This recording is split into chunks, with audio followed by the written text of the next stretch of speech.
Hi, Todd Burns here with Homebrew Happy Hour. Today's New Year's, and I've decided to clean out my new Keezer here. And what I'm going to do is I've got a dual body primary regulator. I've got secondary regulators. I got a 6-way air manifold, and I even have a line going out for forced carbonating.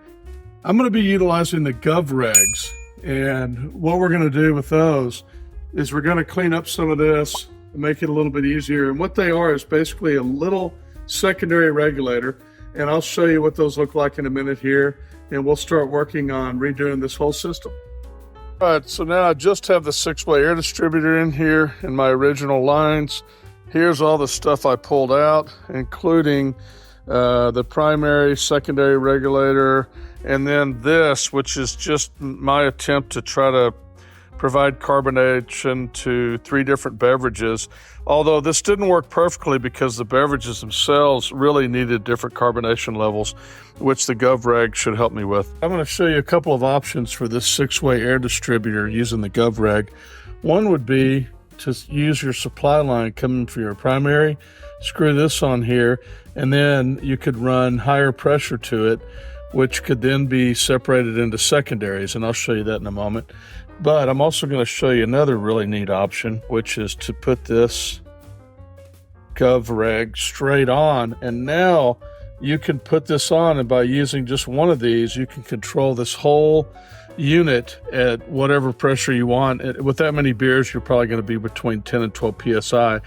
And then you could run other lines off of your primary to do other things with. So that's one of the ways you could do it as well. This will work with any size air distributor. So, you might want to have a 2 that just has the same pressure, or a 3 or a 4, whatever you want to do. We have all of those available. I'm putting all these secondary GovRegs on here. So I'm going to show you what I'm doing. Basically, just taking a clamp.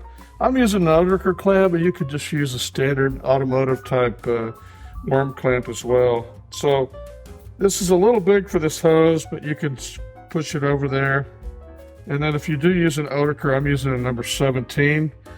I'm just cramping that down, and we are set. At this point, all we have to do is put a disconnect on here, and we're ready, except for setting the PSI, which I showed in another video. But on this one, I have it for 35 because I'm going to do carbonated water.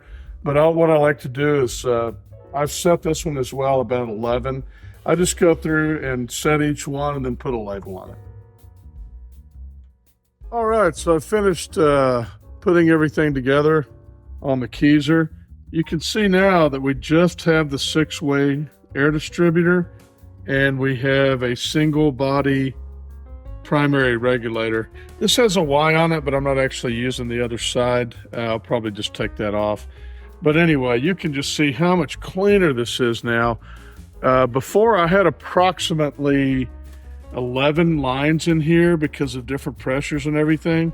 So what you're going to see here is that each one of these is going to have its own pressure rating on here. It's kind of hard to see on this one, but I've labeled each one of these with the actual PSI.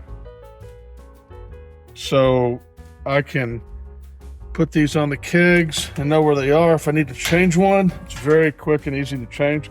I also have I put an extra valve on the side of this air distributor, and that's running all the way out here, and this is what I use for forced carbonating.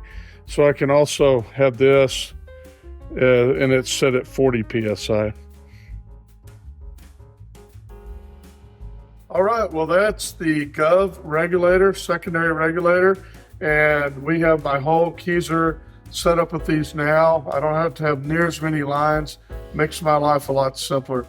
Todd Burns with Homebrew Happy Hour, and I appreciate you watching.